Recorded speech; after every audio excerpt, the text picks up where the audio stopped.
What is the most effective psychological trick you use? One that I picked up from a friend of mine whenever he was trying to pick out dinner with his GF, rather than ask, "What do you want?" and getting the typical, "I dunno. Anything" answer and then having suggestions shot down. Start with, "What do you not want?" Used it a few times in some of my relationships and it's the godsend question. There's also the, "Guess where I'm taking you to dinner" trick. Then when she guesses you just say, "Yeah. How'd you know? It better not be F. King Applebee's." I work front desk in a medical office. Patients hate updating their paperwork. I used to say, "Look through the pages and make any changes." They would groan and reluctantly take the paperwork. Or just complain about it. Now I say, "All you have to do is make changes."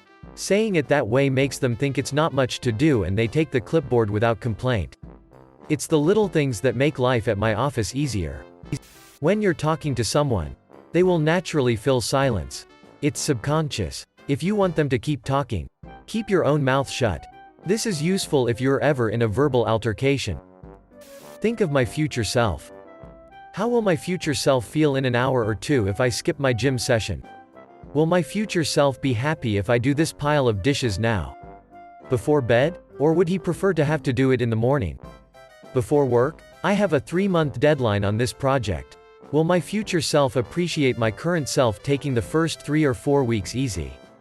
Or will he be really pissed off?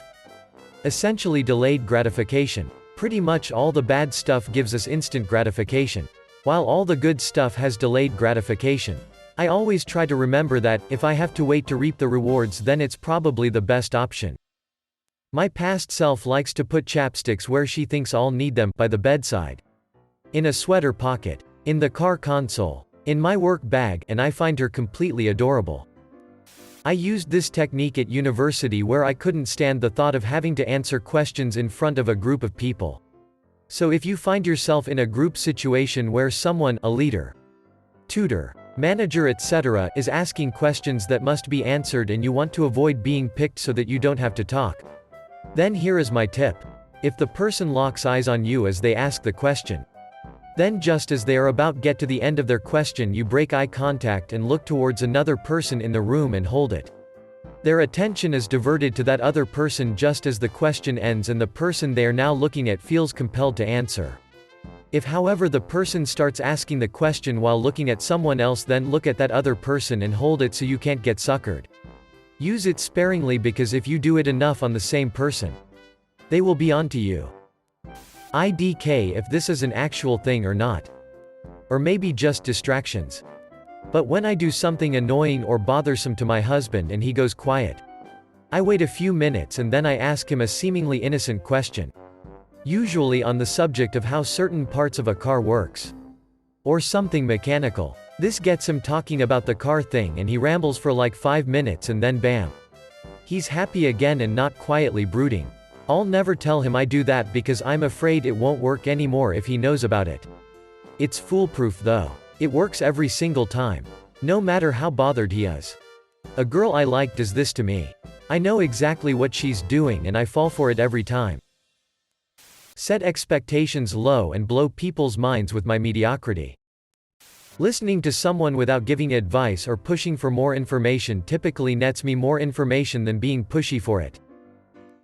I'm a professional poker player. When I am in a pot with one other player, I often try to make them laugh when they are thinking about what to do. If you can get them to laugh, it sets them in a mood where they are unlikely to bluff. I talk a lot in general. It's very common to make jokes at the table even in hands.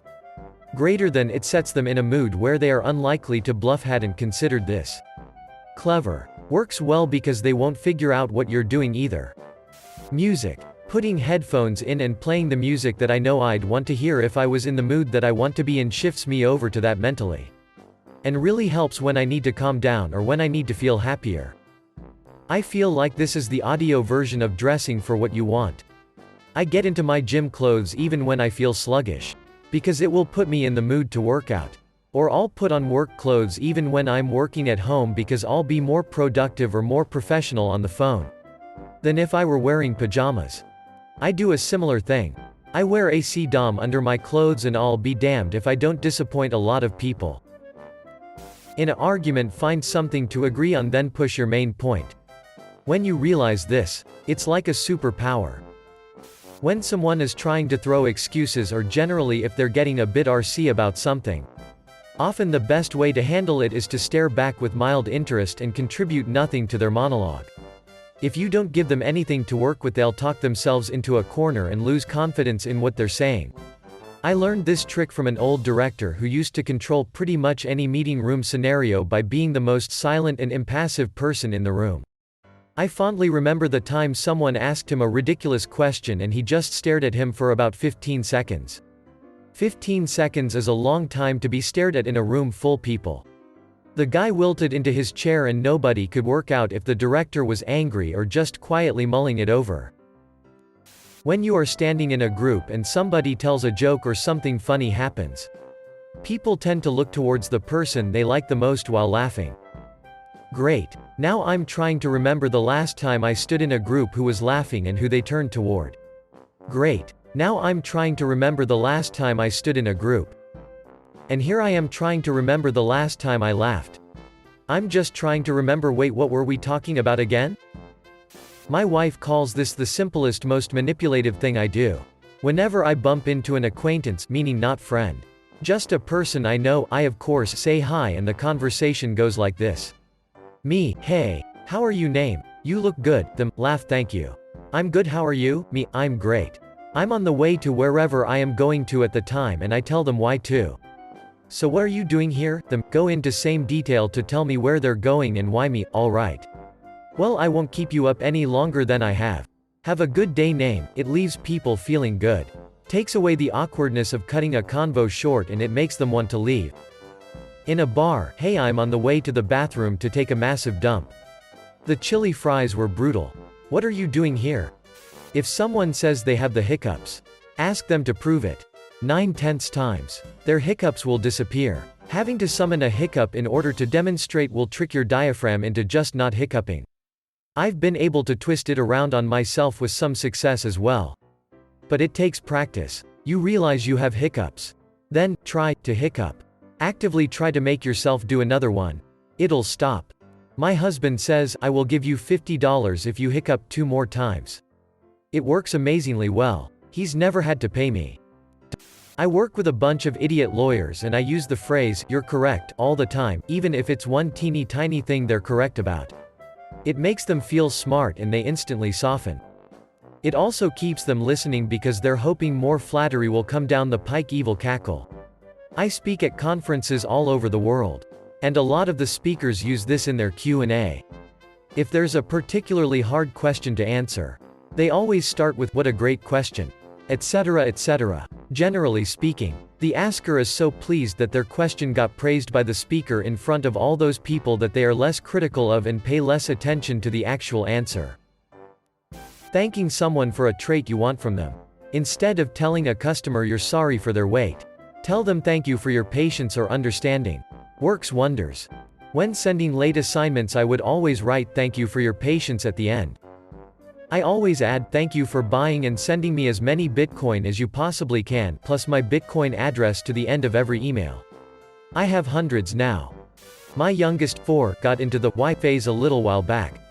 Read an article that said the best way to get them to stop was to ask them, I'm not sure. What do you think? It is a godsend. They answer their own question.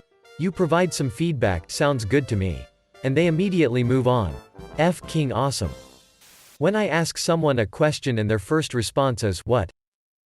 I just stare at them for a few seconds. And 99% of the time they answer my question without me having to repeat myself. I think it's just a subconscious reflex people have to ask, what? Instead of answering what you've asked even when they've heard you clearly.